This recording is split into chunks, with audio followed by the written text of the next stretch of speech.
Eu falei para os irmãos, louvado seja Deus, que na letra desse hino tinham pessoas com características e comportamentos que ainda existem lá no mundo e que depende de mim e de você sairmos das quatro paredes como missionários do Senhor, que fomos adotados, fomos salvos para essa obra missionária, e irmos buscar essas pessoas.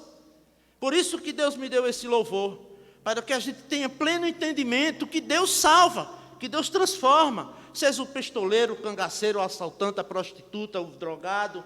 Eu tenho um testemunho de vida a respeito de drogadição. Por isso que eu falei quando a irmã disse, basta apenas um toque do Senhor.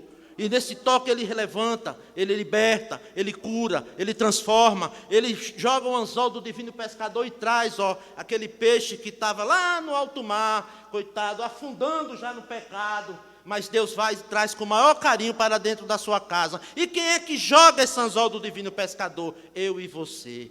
Nós fomos escolhidos pelo Senhor para ir buscar essas vidas. Por isso que eu falei para os irmãos, no Evangelho de João, capítulo de número 3, versículo de número 16, eu não sei o título que tem na sua Bíblia, mas na minha tem assim, é a missão do Filho.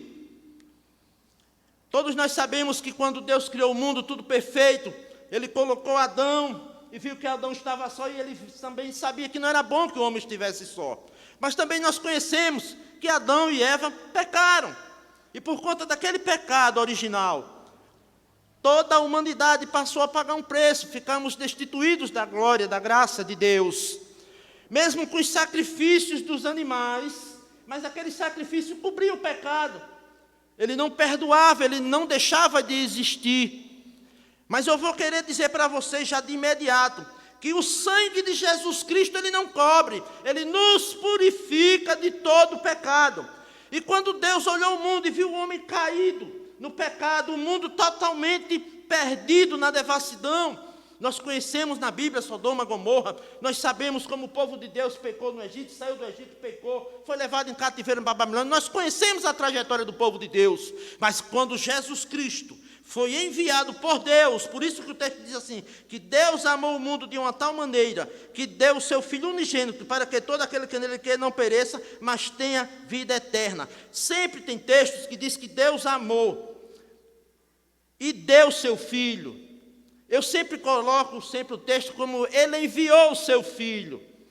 E no versículo seguinte, a gente contextualiza bem, diz assim, porquanto Deus enviou o seu Filho, não para que julgasse o mundo, mas para que o mundo fosse salvo por ele. Então a obra de Jesus Cristo foi uma obra criada no céu, através do amor de Deus, no coração de Deus, para vir fazer na terra. E essa obra chama-se obra missionária. A primeira missão de Jesus Cristo, resgatar o homem caído, o homem no pecado, o homem afastado de Deus, destituído da glória, da graça de Deus. E Jesus Cristo recebeu essa missão do Pai. E eu entendo que, para fazer missões, primeiro é preciso ter amor. Por isso que o texto começa, Deus amou o mundo. Depois Ele enviou o seu Filho. E o seu Filho obedientemente veio para cumprir com tudo que o Senhor, seu Pai, tinha mandado. Deus já está falando conosco nesta noite. Deus já está falando com você. Eu disse que você ia receber uma palavra de despertamento.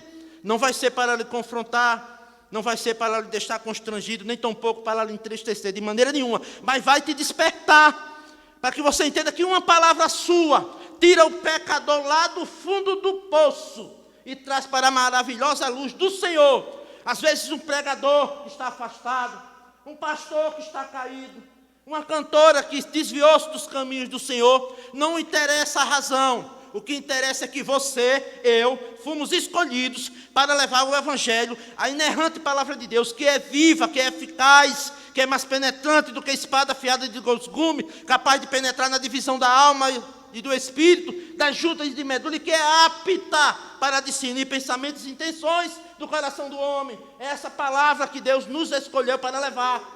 Então, eu e você não podemos recuar. Se eu recuar, um pecador vai morrer sem ouvir a palavra de Deus. Se o pastor Bira recuar, se o irmão Moza recuar, se o irmão Mauri recuar, se o irmão Alexandre, a irmã Deise, a irmã Raquel, se todos nós recuarmos, o mundo vai perder-se. Mas enquanto a igreja está na terra, ainda resta uma esperança de estar pregando um evangelho de reconciliação, de salvação. Então é necessário que a gente saia nesta noite daqui com essa consciência que você pode pregar na sua casa para salvar o seu filho. Você pode pregar para a sua família, para os seus irmãos. Você pode pregar quando você estiver numa fila de supermercado. Você pode pregar numa farmácia, numa padaria. Há um transeunte que vai passando por você. Como eu faço assim, irmão João? Quando ele passar por você, dê um bom dia e diga a paz do Senhor. Se ele for um crente, Deus já falou com ele. Se ele tiver caído, Deus já falou com ele. Porque ele vai se lembrar que tem uma chamada de Deus. E você foi usado através da paz do Senhor, a paz que excede todo entendimento, para chocar aquele irmão, para dar a ele o entendimento que ele deve voltar ao primeiro amor. Uma palavra sua, eu disse, e é única. Não precisa de muitas. Uma palavra vindo na direção de Deus, levanta o caído, traz de volta o desviado, aquele que desgarrou-se do aprisco do Senhor, aquela ovelha que está cheia de carrapicho lá fora. Sou eu, você que devemos ir buscar. Então essa obra nós podemos fazer, não precisamos esperar que o pastor Bira mande, que o pastor Milton mande, nem que eu, nem moça, ninguém mande, Deus já nos deu essa autoridade, através lá do Evangelho, que diz assim: ide por todo mundo, e pregar o Evangelho a toda criatura. Os irmãos conhecem esse texto, está no Evangelho de Marcos, se a memória não me falha, capítulo de número 16, versículo 15, é isso? Os irmãos têm essa ideia disso? Olha o que é que diz aqui o texto. O Evangelho de nosso Senhor e Salvador Jesus Cristo. A primeira missão de Jesus, resgatar o homem que estava caído. E temos muito texto que vai nos dar o entendimento, que diz assim, João 3,16, os irmãos já viram que Deus amou o mundo, foi onde começou missões. Missões começou no céu, no coração de Deus. E para que ela fosse concretizar, precisava de um missionário. E Deus escolheu quem? O seu filho. Por quê? Porque aqueles sacrifícios já não estavam dando resultado.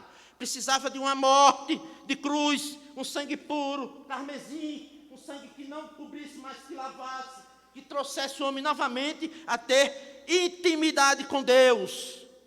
Por isso que quando Jesus morreu na cruz do Calvário, o véu se rasgou e nós passamos a ter novamente acesso a conversar com Deus. Antes não, antes só pelo sacerdote. Mas depois que Jesus Cristo veio e cumpriu a obra que o Senhor mandou ele vir cumprir, tudo isso nós fomos abençoados. E nós podemos também levar essa bênção para outras pessoas. Conhecerem Jesus Cristo, conhecer o testemunho de Jesus Cristo, a obra que ele deixou, o seu evangelho. E é necessário que eu e você nos saiamos da nossa zona de conforto, deixamos de ser tímidos. Timidez não é para crente. Crente é para ser destemido e não tímido. Ele tem que ser audacioso e não receoso. Claro, com a devida prudência, sempre na direção do Espírito e alicerçado na palavra. Você fazendo assim, eu lhe digo que você jamais será envergonhado. Você jamais levará um não quando você for levar a palavra de Deus. Você jamais será retrucado com palavras de baixo calão ou ignorantes, porque você está levando o evangelho da salvação. Pode ser, como o hino falou, para a prostituta, para o traficante, para o bandido, para o pistoleiro, para o macumbeiro, para o pai de santo, para o feiticeiro. Pode ser quem for, ele vai te ouvir e ele ainda vai dizer: muito obrigado, meu irmão, pela palavra que você me trouxe. Porque ele sabe que é a poderosa palavra de Deus. Ele conhece, ele sabe que existe essa verdade. E eu e você fomos escolhidos para levar essa verdade. E diz assim, no Evangelho de Lucas, capítulo de número 19, versículo de número 10, diz assim: pois o Filho do Homem veio buscar e salvar o que se havia perdido. Eu disse que a primeira missão de Jesus foi resgatar. Por isso que eu estou lendo textos que têm contexto com o que eu falei. Buscar e salvar o que havia perdido. Buscar, resgatar. E diz também assim, que ele deseja, no 1 Timóteo, capítulo número 2, versículo número 4, diz assim, que ele deseja que todos os homens sejam salvos e cheguem ao conhecimento da verdade. E a verdade, no versículo seguinte, que é o versículo de número 5 do capítulo 2 de 1 Timóteo, é que só há um mediador entre Deus e o homem. esse mediador entre Deus e o homem é Jesus Cristo, o homem. Mas eu tenho uma verdade para dizer para você nessa noite. Você que está nos ouvindo. Existe um mediador entre Deus e o homem? Sim. Jesus Cristo, o homem. Mas entre o pecador e Jesus Cristo, quem é o mediador? Quem é o mediador entre o pecador e Jesus Cristo? Aquele que não conhece Jesus Cristo, quem é que vai fazer essa intermediação? Sou eu e você. Eu e você fomos escolhidos para levar Jesus Cristo ao conhecimento do pecador. Quando ele aceita Jesus Cristo, que ele aceita, aí sim ele começa a desfrutar das promessas. E é feita a reconciliação dele com Deus. Você intermedia Jesus Cristo ao conhecimento do pecador. E Jesus Cristo intermedia aquele pecador que o aceitou para com Deus. Por isso que existe essa estrada, essa vereda. Falar uma frase que o pastor Bira fala muito. Na vertical entre Deus e o homem é Jesus. Mas na horizontal entre Jesus Cristo e o pecador sou eu e sou você. E você não pode sair dessa verdade. Você não pode se esquivar dessa verdade. Uma palavra sua, meu irmão, tem um poder tão tremendo. Só quem evangeliza, quem tem experiência com Deus de evangelismo, quem tem experiência de estar numa beira de uma praia, de estar numa feira, de estar numa boca de fumo, de estar no meio de marginais, sabe como é importante você dizer que Jesus ama, que Jesus salva, que Jesus liberta, que Jesus transforma, que Jesus resgata o homem, que Jesus levanta, transforma, restaura, prepara ele e leva ele para morar no céu. Que Jesus tem um plano de salvação na vida dele. É necessário que você tenha essas palavras. Jesus tem um plano na sua vida, meu filho. Jesus quer te salvar. E deixe o Espírito Santo de Deus operar. Porque quem vai convencer é o Espírito Santo. Você faça a sua parte, que Deus faz a dele. Agora, se você não fizer a sua, no tempo certo, Deus vai requerer de mim e de você, se a gente recuar. Porque a missão foi dada, primeiramente ao Filho, mas Ele deixou para nós. Ele deixou o ide. Ele deixou muitos versículos que falam, olha só, Jesus veio para resgatar. E ele diz assim, ó, que ele a si mesmo se deu, no versículo de número 6 do capítulo 2 de 1 Timóteo, que ele a si mesmo se deu para a salvação de todos, para o resgate de todos. O texto fala que ele a si mesmo se deu para o resgate. Como eu tinha dito que ele veio, primeiro a missão dele é resgatar aquele que está caído, perdido, aquele que está afastado. Não tenha medo. Ah, porque faz muito tempo. Não tenha medo. Há tempo para todo propósito debaixo do céu. Teve o tempo dele sair, teve o tempo dele se afastar, vai ter o tempo dele voltar. E esse tempo quem vai abreviar sou eu e você, levando a palavra. Ele está lá, perdido no tempo. Sem contar, ele está no tempo Cronos e você está no tempo Kairos, no tempo de Deus. E no tempo de Deus você chega na vida dele e diz, ei, por que é que você não está fazendo a obra? Porque você parou na caminhada? Porque você deixou de marchar? Porque você deixou de servir a um Deus que tudo pode, um Deus abençoador, um Deus que te fez promessas e que te disse que tu ia morar no céu e tu estás esperando o quê para fazer a obra de Deus? É isso que Deus quer de você. Que você tenha essa palavra contundente, direcionada pelo Espírito, para alcançar aquela vida e ele dizer, é verdade, meu irmão, eu tenho uma chamada de Deus. Tem muitos, quem tem experiência com o evangelismo, tem muitos que dizem assim, é porque eu sou sem vergonha. Eu digo, não, você não é sem vergonha, meu filho. Muito pelo contrário, você é um servo de Deus. Agora o inimigo encontrou brecha em algum ponto da sua vida e jogou o laço, e lhe prendeu no laço. Mas nesta hora aqui, nós vamos fazer uma oração, e Jesus Cristo vai cortar o laço, vai tirar as algemas, vai arrebentar as portas e vai te libertar. E tu vai fazer a obra de Deus. É essa postura que Deus quer de mim e de você. Que você anuncie com a autoridade do Espírito Santo, com amor pelaquela vida, dando a ele o entendimento que ele tem uma chamada e que ele precisa se voltar para Deus. Segundo, resgatar, mas transformar. Olha o que é que ele diz em Romanos capítulo 12, do versículo 1 e 2. Portanto, irmão, rogo-lhes pela misericórdia de Deus, que se ofereçam em sacrifício vivo, santo, agradável a Deus. Este é o culto racional de vocês. Não se amoldem aos padrões desse mundo, mas transformados pela renovação do vosso entendimento, para que sejam capazes de experimentar e comprovar a boa, agradável e perfeita vontade de Deus. E a vontade de Deus é que todos sejam salvos. Deus não se agrada com a morte do ímpio. Olha só, ele diz mais assim, em Filipenses 1,6, que ele está convencido de que aquele que começou a boa obra vai aperfeiçoar. Com versículos desse tipo, você levanta o caído. Você chega para ele e fala, olha, Deus quer te aperfeiçoar. Deus quer te levantar como boca de Deus na terra. Como um vaso escolhido.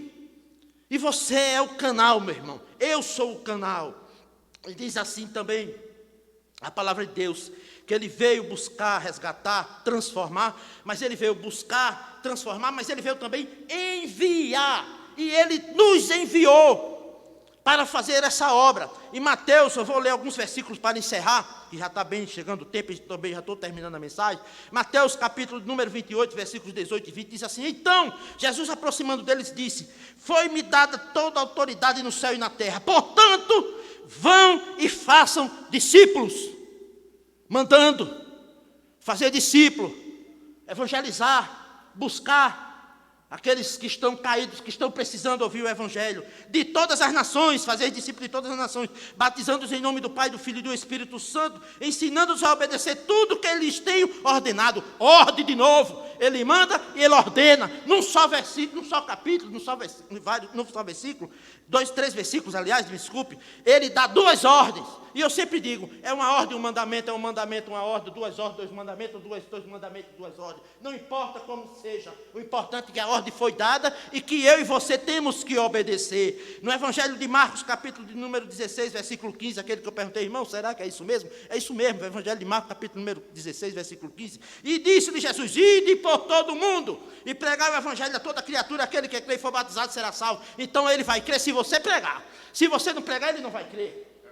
Você tem que chegar lá. Olha o que é que diz no Evangelho de Lucas, capítulo 24, versículos 46 e 48. Diz assim, ele disse, está escrito que o Cristo haveria de sofrer e ressuscitar dos mortos no 3º dia. E que em seu nome seria pregado o arrependimento. Sabe o que é arrependimento? Evangelho. Sabe o que é arrependimento? Cristo, pegar Cristo, para que o homem reconheça, para que ele chegue novamente à razão de dizer, é verdade, eu estou distante de Deus, eu preciso me arrepender, eu preciso voltar para a casa do meu Senhor, do meu Pai. João, capítulo de número 20, versículo de número 21, agora vem, meu irmão, essa é mais dura ainda, diz assim, e disse-lhe, Pai seja com vocês, assim como o Pai me enviou, eu envio a vós. Deus mandou, Deus não pediu, Ele deu ordem, e aqui no capítulo de número 20 de João, versículo de número 21, ele é bem enfático e direto, assim como o Pai me enviou, eu envio a vós. É essa a mensagem, meus irmãos. Eu disse a você que era um tiro de arco, certeira, e eu tenho certeza que acertou o alvo, absoluta. E tem vidas lá fora, homens e mulheres caídas, alguns até que já conhecem o Evangelho, que outrora estavam conosco pregando, estavam conosco adorando, louvando o nome santo do Senhor. E por algum motivo que não nos interessa, porque a gente não interessa o motivo, o que interessa é aquela alma. Quando eu estava evangelizando, eu vou contar bem rápido aqui, eu parei no sinal, peguei uma literatura nessa pandemia, aí eu peguei a literatura e fui entregar para o rapaz, e a pessoa que estava no meu lado disse, tu viste o celular que ele roubou? Aquele celular é roubado. Eu digo, eu não estava olhando para o celular, eu estava olhando para a alma. Eu estava olhando para a alma. Não me interessa se ele é ladrão, se ele é macumbeiro, se ele é feiticeiro, interessa que ele é uma alma preciosa para Jesus. Pode ser quem for. Ah, porque o cara assaltou, e daí, meu irmão? Vai lá e prega, ele vai largar o revólver.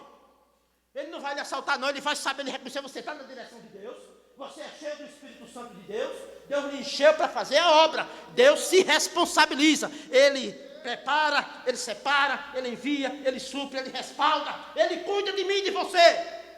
Então não é desculpa para que a igreja deixe de fazer a obra de Deus. Ah, porque eu estou em casa cuidando de papai e de mamãe. Não tem isso não. Coloque tempo na sua agenda. Eu tinha um tempo cheio, lotado. Eu dizia, Senhor, conserta a minha agenda, para eu fazer a tua obra, para eu poder cultuar. Senhor, organiza meu horário. E Deus só olhando e dizendo, desse jeito que eu quero. Vou organizar sua agenda. Vou organizar seu horário. Vou lhe dar o pão de cada barra súbia. Vou lhe dar o pão de cada dia. Agora, ai de ti, se não fizer a minha obra. Deus supre, Deus respalda, Deus envia, mas Ele vai requerer, e não vai ter desculpa. Entendeu, meus irmãos? Ide por todo mundo, pregar o evangelho a toda criatura. Eu agradeço a oportunidade.